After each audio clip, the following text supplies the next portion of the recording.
Hello viewers, we are still on polynomials and of course long division. The question is, find the quotient and remainder when 2x raised to power 4 plus 12x minus 23 is divided by x minus 8. Now there's a little twist to this question actually. Now the general form of a cubic expression or the general form of a linear expression, is in this: ax plus b. This is a linear expression. General form of a quadratic expression is ax squared plus bx plus c. So this is general form of a quadratic expression.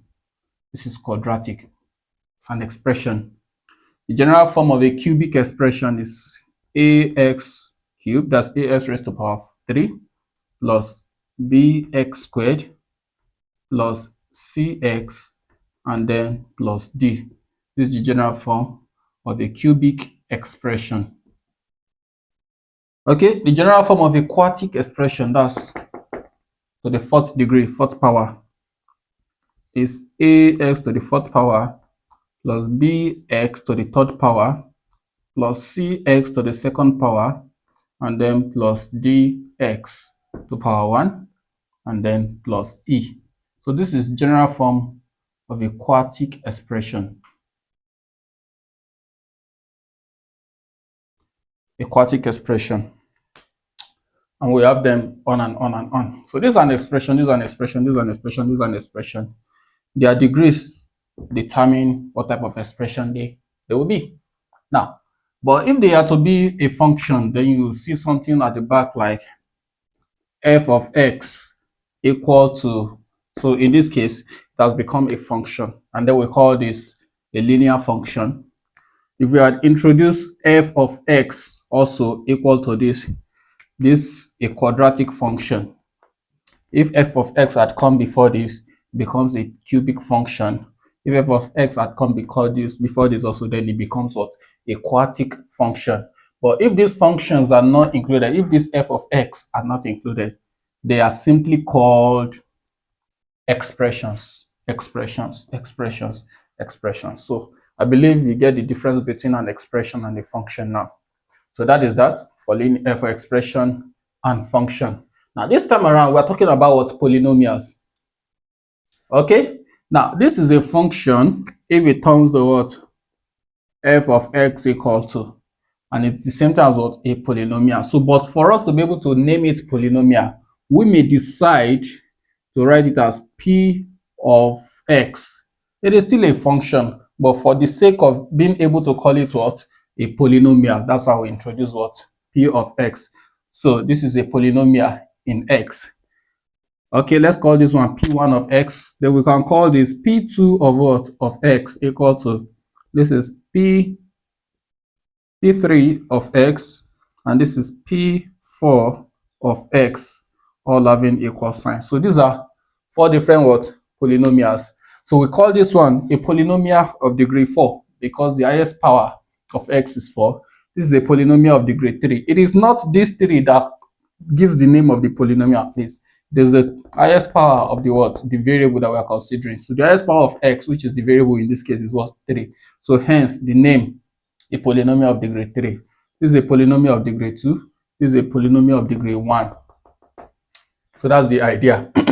Now, every polynomial of degree 1 is standardly, they are supposed to follow this particular format.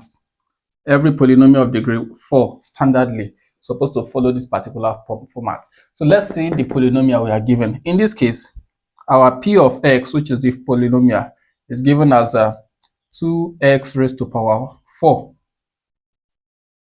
Okay, and then that is plus 12x minus 23. But if we study this particular polynomial that we are given, because it's a polynomial of degree 4, if we try to compare it with what we have here, you will see that the pattern is not followed completely. Of course, there is the term to the fourth power, but there is no term to the third power. There is no term to the second power, which is what we have here. Then there is term to the what? The first power, and there is the what? The constant term. So how do we bring this polynomial that we're given in the question to become something like this, which is polynomial of degree 4? It means that this p of x can be rewritten in this format as 2x to the fourth power plus this is not having the third power. What tells us this 2 represents a here.